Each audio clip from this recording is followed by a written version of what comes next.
High time. Radio. High time. Radio. 100% James Styles.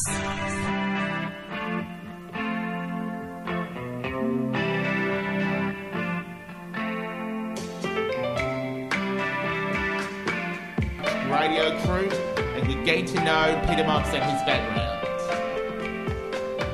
Peter, good morning. Good morning. Where did you grow up?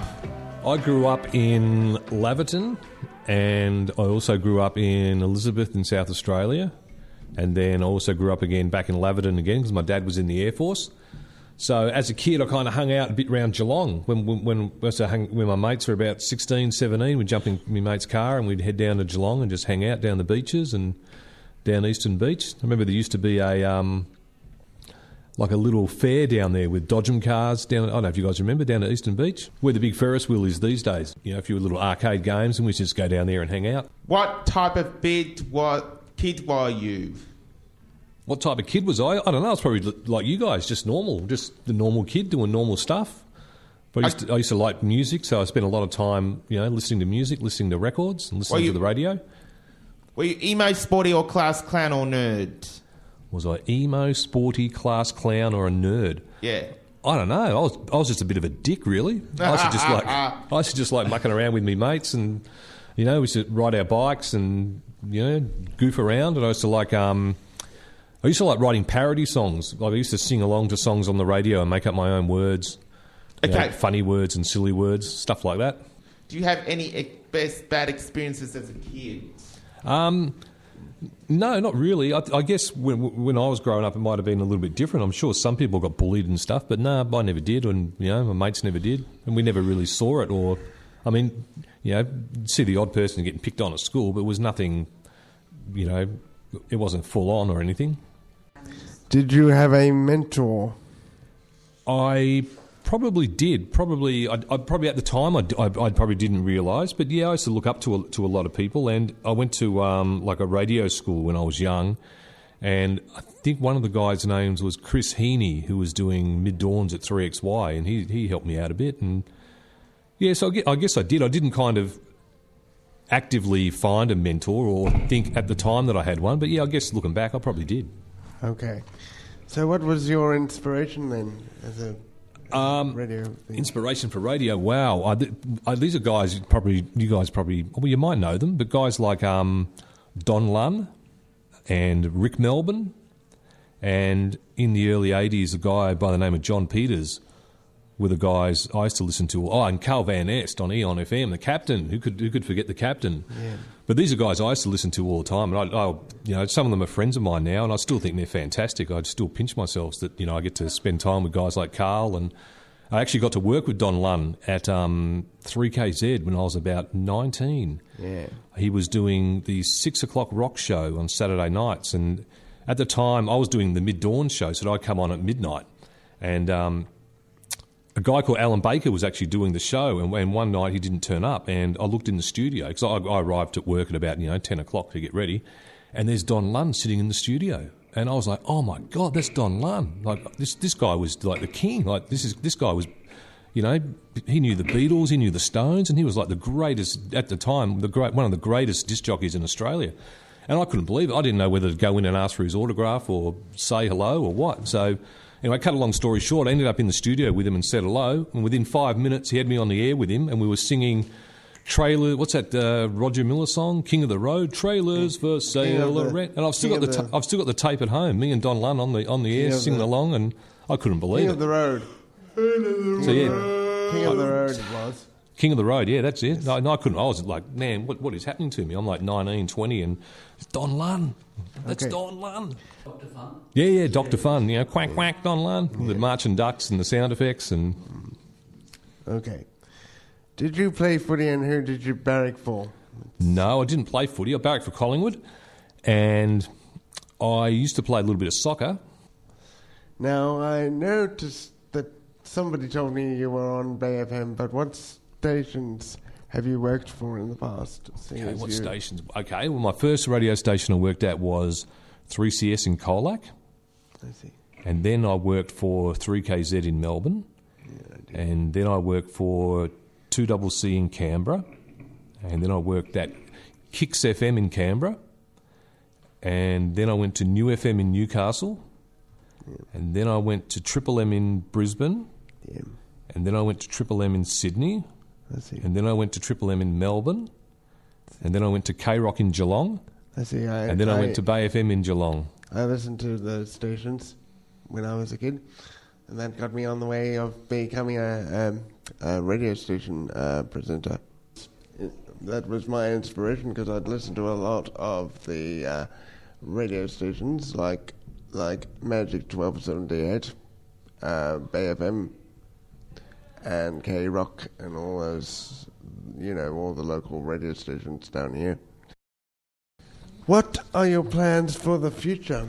If you're not a DJ anymore, which I know you're not, but what are your plans for the future? Just keeps slacking along like I am, I guess. I do voiceovers from home, so I work for an agency called Purple Wax, and they send me scripts every day, and I do voiceovers for them, and that's about it, really. I don't know what I'm going to do. I just feel... As I said last time I spoke to you guys, I still feel a little bit lost. I still feel like I'm a disc jockey who just doesn't go to work. So, Okay. What is your philosophy and beliefs?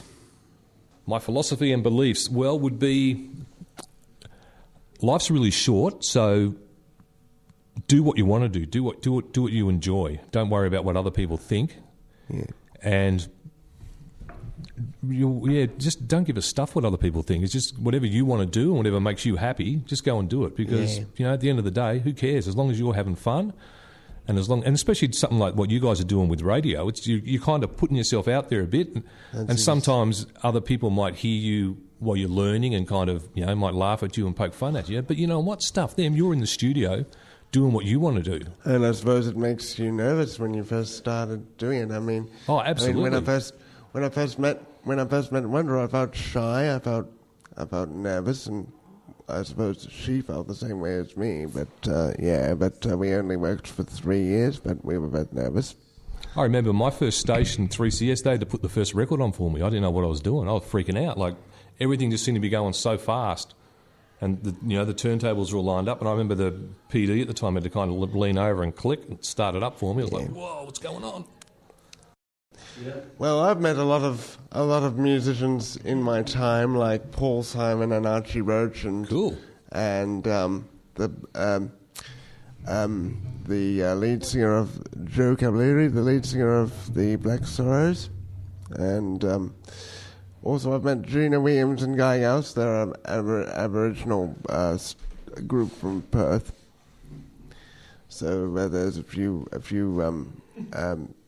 John Williamson, Troy Casadeli, Angry Anderson, and a couple of other classical pianists like David Heathcott and Ali Wood. So there's a few of the musicians that I've met. But who have you met? What musicians have you met in the past?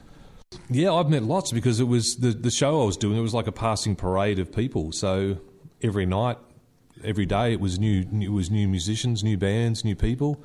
If I wanted to list them off, it's kind of it's a little bit scary, really, because there's lots: Metallica, Red Hot Chili Peppers, Ugly Kid Joe, Bon Jovi, Faith No More, Kylie Minogue, Danny Minogue, all the Minogues. Yeah. James Rain, Mark Seymour, John Butler. It's kind of it's lots. It's every and. I know it sounds like I'm kind of throwing it away a little bit, but it's, don't get me wrong. It's really exciting, and I enjoyed every moment of it. But it was every day. It was what you did every single day. So it was kind of part. Well, like you when you're doing interviews, it's exciting, but it's every day. It's just what you do. It's kind of. But I will tell you one little story is. I'm a big fan of Richard Clapton. Who I reckon is one of this country's, arguably the greatest songwriter in this country. He's absolutely fantastic. And I was at Triple M Melbourne, and at the time I was interviewing everybody, around that time, it was, the Bon Jovi were going around and, Ugly Kid Joes and Metallicas and Red Hot Chili Peppers and what have you. And I saw Richard Clapton in Lee Simon's office. And I was like, oh, my God, that's Richard Clapton. Oh, my God. And I'll tell you, I was too scared to go in there and say hello. Too scared to go in there. Because sometimes the artists that you really, really like, it's good to keep them at a distance because I didn't want to go in there and I was scared I'd make a dick of myself. I didn't want to go in there and have somebody that I really admire and look up to think I was a bit of an idiot. So and I've seen Richard Clapton live since then, probably close to a dozen times. Yeah. And I just remember that day I was too scared to go in there. I was just too scared. I'd rather have Richard Clapton as, oh my God, this Richard Clapton, as opposed to me going in there and making a fool of myself in front of him.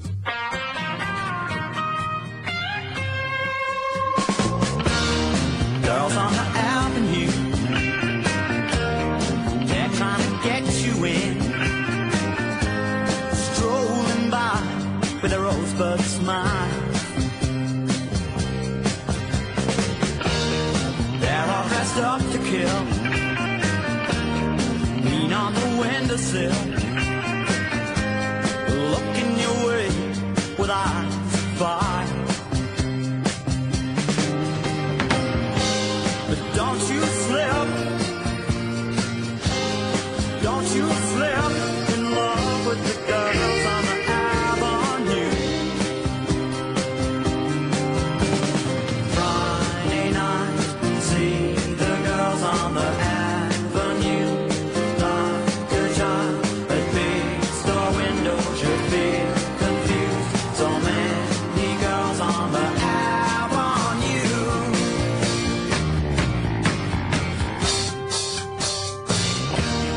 Girls on the avenue know how to get you in, casting out signs like tricks from a hat. All the Miss Lonely Hearts, ooh, they look awful hard, and sometimes they seem as fragile as glass.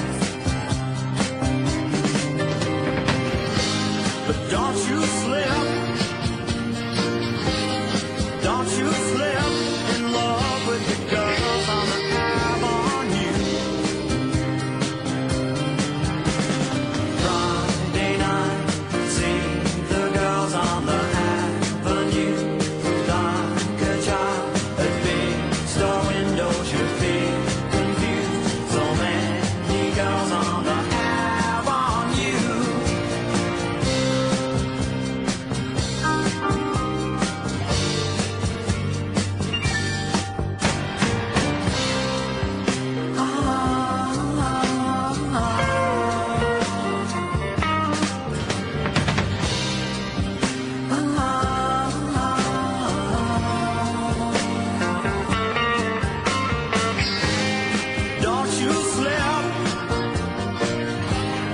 Don't you slip in love with the girls on the avenue.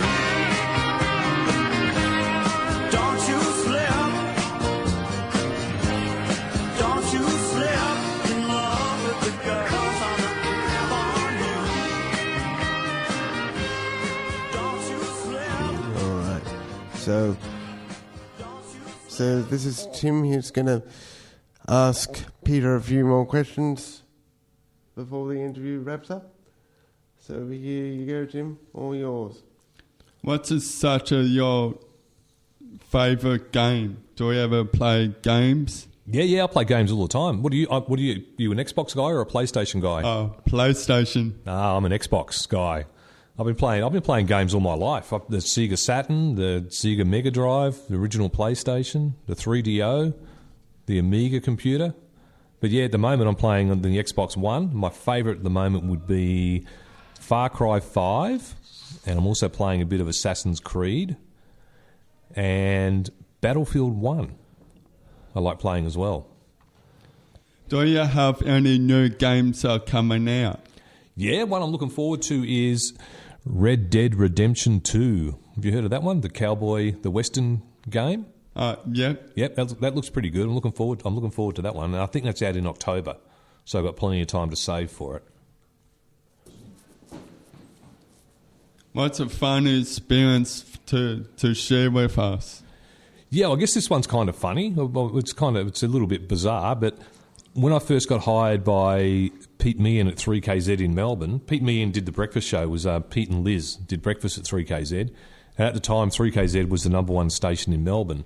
And I was like 19, 20, and I hadn't been in radio very long, and I sounded really ordinary. I remember he had my air check on, which is, an air check is like the best bits of my show. He's playing them in his office, and he's playing them full pelt, as loud as he can be. And I remember all these people walking past. He had his door open. He was standing there kind of, overlooking me, and I was in this chair just sinking and sinking and sinking. And he looked at me and went, "What's your middle name?" And I went, "Robert." He goes, "Right, you're Peter Roberts," and walked out. And that's how I got the job. So then I was on the air at mid-dawns at 3KZ. I was, hello, it's Peter Roberts here at 3KZ. When did that change to Mumsy? When I was at 3KZ, when I was at 3CS, I was Peter Mobbs, my real name. And then when I was at KZ, as I explained, I was Peter Roberts. And then after KZ, I went to I went to 2CC in Canberra, and I was Peter Mobbs then. And Mobsy just kind of was, play on my last name, and it kind of stuck around the office. And I guess it wasn't until I went to Newcastle where I teamed up with a guy called Fletch, and we became Mobbs and Fletch. His name was Chris Fletcher, and we did a show together, and we became just Mobbs and Fletch, and that's where it kind of stuck. But where's Chris Fletcher now? He's now working at Foxtel. Wow. He's been at Foxtel for a long time. All right, everybody. I'm Grace Turner here. We got our guest, Peter Mobbs. Is that your name? Have I got it right? It sure is, Grace. Okay, I'm just making sure. Hang on, I'll just check. Yep, that is my name. Yep. All right, Peter. Today I'm just going to ask you a few questions. First one that's really bugging me. Have you had any funny interviews, like the one that you remember the most that you can't get out of your brain, even to this day? Yeah, probably two. One was Del the Funky Homo Sapien, who was a rapper in the 90s, and at Triple M Melbourne, he was in the boardroom. He had a couple of joints with his minder, and by the time he came into the studio, he couldn't speak. So it was basically him making noises and us talking to his manager about his career. He had that song, Mr. Dobalina, Mr. Dobalina. Mr. Dobalina, Mr. Bob Dobalina, Mr. Dobalina, Mr. Bob Dobalina, Mr. Dobalina, Mr. Bob Dobalina. Don't know if you know that one. No. No, I know that song. You know it? Good on you. All right, someone knows it. Another one was the guys from Alice in Chains. I was doing a video game show called Bite This in the early days of the internet, and this was Yeah, I remember that. Yeah, this was a national show that we did out of Melbourne, and it was in what we called the Fox building at the time when Triple M was bought by Fox, and we were in the same building in Burke Street, and the guys from Alice in Chains were upstairs at Fox, and then they came down to see us. And I remember the record company girl bailed me up and said, oh my God, they've just had the worst experience upstairs at Fox. All they talked about was Take That. Jerry Cantrell from Alice in Chains, he's really pissed. You guys are going to talk about music, aren't you? And I looked at her and went, no. And she was like, her face went white. And I said, don't worry about it, it's going to be all right. And her face was white. She was like freaking out. And Jerry and Lane came in from Alice in Chains, sat down. And cut a long story short, we got on like a house on fire. Here's another gamer. So we just talked about video games and goofing around and the internet. We had such a good time that that night he ended up back at my place in Kew where I lived, and we played Madden all night till about 4 a.m. And 4 a.m. there was a on the door, and it was his manager looking for him. And I remember he told him to get lost and come back later. And we played Madden all night. I don't know if I should say this on the radio, but every now and then he'd be having a bong and he would call it a coach, and he would be like, I just need another coach. Is that Fox News that you're mentioning? Because there's Foxtel and Fox News and Fox Station. That's the only three things I know. Good question. No, this was Fox FM, because Triple M was owned by Hoyts Media at the time, and then Village Roadshow moved in and they bought Fox. The government changed the law where one company could own two stations. Yeah, they did. I remember that. So then Fox and Triple M merged. So then they moved into the same building, and then it all went. And everything pear-shaped. is history. Yep, pretty much. Who is your most favourite singer? I know you've got a lot of favourite singers, but can you name a few of them for us if you wouldn't mind? Yep, Mick Jagger. Mick Jagger. Keith I know Richards. Him. I know him. The Rolling Stones. Yep, big fan of the Rolling Stones. Richard Clapton. Richard Clapton. What about Eric Clapton? Eric Clapton, I find I get a little bit bored with Eric Clapton. I think because he's too good. He's too clinical. Like, he's very good. He's very talented. He's probably one of the best guitarists around. But I find him I like it a little bit messy. And Prince, I'm a huge Prince. I saw Prince a couple of times. Oh, Yeah. cool. I saw Prince front row at Rod Laver Arena. Oh, lucky you. Man, I was this close to Prince as you are now, and it was friggin' amazing. Well, normally when I go down to a concert, I'm usually up, very close to the stage. And because of the disability that I have, so I can get a better view of the stage. And How good is it being close, where they're looking at you? I saw this Rolling Stones on the Licks tour, and we were about 8 seats from the front at Rod Laver. And me and my wife, Darren, we when the band come on, we just looked at each other, ran out, bolted up to the front, and we're right on the rail, going off our banana until the security grabbed us and marched us back to our seat. But since then, we get front row if we can. yeah, well, when I went to see John Fogerty, and I will not forget this, in the second half of the show, there was a great big, or one of the members of the audience came onto the stage, gave John Fogerty a high five, and then he was whisked off the stage again by one of the security guards. That sort of thing. I'd never seen a member of the audience being whisked off the stage before by one of the security guards, but anyway. So, I thought that was pretty funny. I ended up Strange. scoring a pick from Ronnie Wood at the last Stone show I saw in Sydney.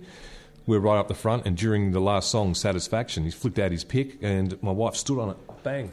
And I've still got it to this day. A little pick he was playing with his name on it. It's kind of his name's half rubbed off because from the sweat from his fingers when he was playing it. Yeah. How exciting is it when you're up the front just before they come on? There's not a better feeling in the world, is there, when you're waiting for your favourite band to come on? No, absolutely And not. the intro comes on and absolutely everyone's not. getting pumped. And most of all, I like meeting singers. I mean, that's meeting singers before the show. In fact, I got to meet Paul Simon before the first. Is Paul Simon, is he short? He was a very short guy, a very short-haired guy, and he was talking to me for about 15 minutes in his dressing room, and we had an interview with him. Got his autograph on the Graceland album, and my sister got his autograph on the Rhythm of the Saints album, and I was about 13 years old at the time, so that was my very first concert at the age of 13.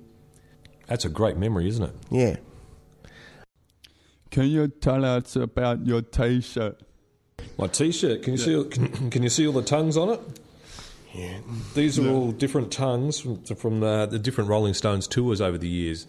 Now, this shirt, I don't know if you can read it from there, it's from Europe 2017. Now, this was sent to me by a friend of mine who I became friends with in 2014. I jumped on a Stones bulletin board, one that I don't usually go on, and it was a guy from America asking if anyone was going to the Adelaide show when they played at the Adelaide Oval. And I said, yeah, I am. And he said, I'm coming over from America.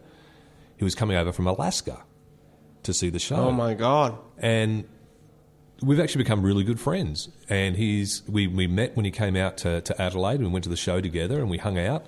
And then he's come out to visit us twice, and we went up to Noosa with him to show him a bit of Queensland. He stayed at our place in Ocean Grove a couple of times. And we're actually going over to visit him in about 4 weeks. We're going over to Sitka in Alaska. So it's that's just a place in America, is it? yeah, and it's just amazing how, from me just stumbling onto a Stones bulletin board and connecting with this guy, next minute where I'm going, who would have thought I'm going to friggin' Alaska? But yeah, that's the story of the shirt. He actually sent me this shirt. He went to the European tour. I think this one came from Paris. and bought me the T-shirt and sent it over. Yeah. So So did you just listen to the radio stations and as a kid and then think, oh, this is one of the careers that I want to do, or just? Yeah, I always just wanted to do it. I think I just always wanted to. I didn't want to work. I just wanted to play records. Yeah, that's all I wanted to do. Just like I wanted to make a career out of radio. Yeah, I don't think I ever wanted to do interviews or I kind of just fell into that. But I just wanted to play music. I just wanted to play records, and I didn't want to work. So did I. But what can we learn from you to make our radio station better and productive entertainment? What can you learn from me? Good question, Grace. Probably that anyone can do it. Yeah. Anyone can actually do it. There's no magic formula. All it is, if you want to do it, you can make it happen. If you want to go on the radio, if you want to do interviews, or if you want to play music, or if you want to be a disc jockey, if you really want to do it, you can do it. What about what about the entertainment side of it? Like, most industries these days focus on entertainment and how to keep their audience, is that what they call themselves? Yep. Audience interested and stay on track of what the person is making. Oh my God, my English. Well, radio's sadly, without sounding negative about it, radio sadly changed in that it used to be disc jockeys. It used to be a skill. It used to be an art that you could entertain, and you could say the time and the weather and give out information for people, and you could do it in an entertaining way and in a short way over songs and stuff. Where these days, and over the last few years, it seems to be more comedians, ex-footy players.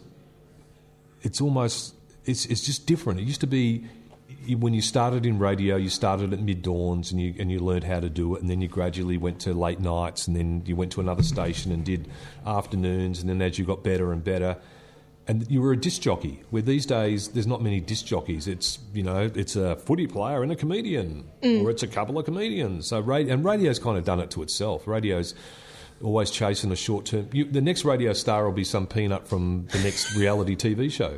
It'll be whoever wins Cooking with the Houses, or whatever it is, Renovating My Kitchen, or whatever those shows are. It'll be the next My Kitchen Rules winner or villain will be the next breakfast host of, some Tasmanian radio station, and that's sadly how it's kind of going. I'm a Tasmanian. Yeah. What's your favourite game player? I'm supposed to ask that. I don't know how to ask the question. My favourite game would be probably Far Cry 5. I'm playing at the moment on the Xbox. Do you play games on a console or a computer? I actually started from Nintendo 64 all the way up to Xbox One now.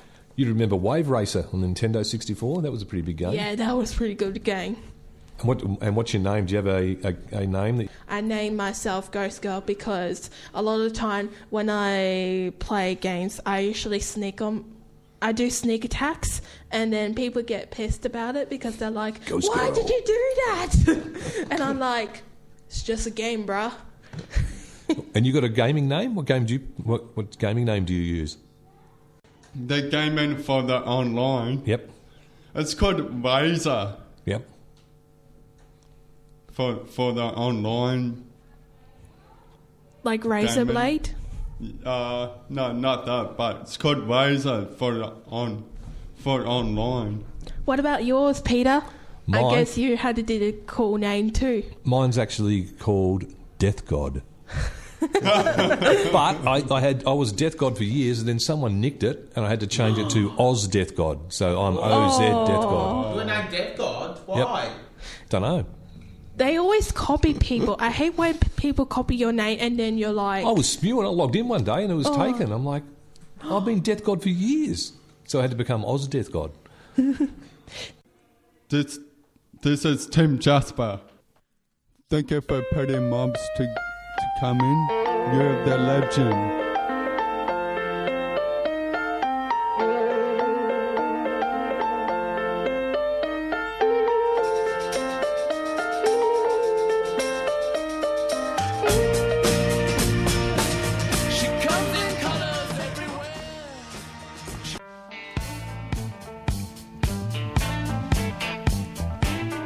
this is Pine Time. This is Tim Jasper. I'm Grace Turner. And I'm James Styles. And today we're going to talk about jobs. Grace, Yeah. how many days do you work? I work every Wednesday, if I remember. How do you start your job? How did I start my job? Yeah. Well, actually, I had to go through obstacles to get there.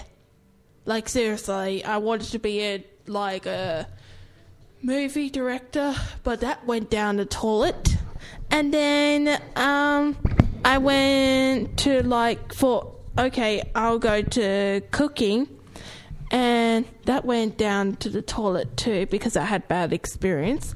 And for some reason, my pops clock started to my pops clock started to die on me because it was literally falling apart. So we thought, okay, we need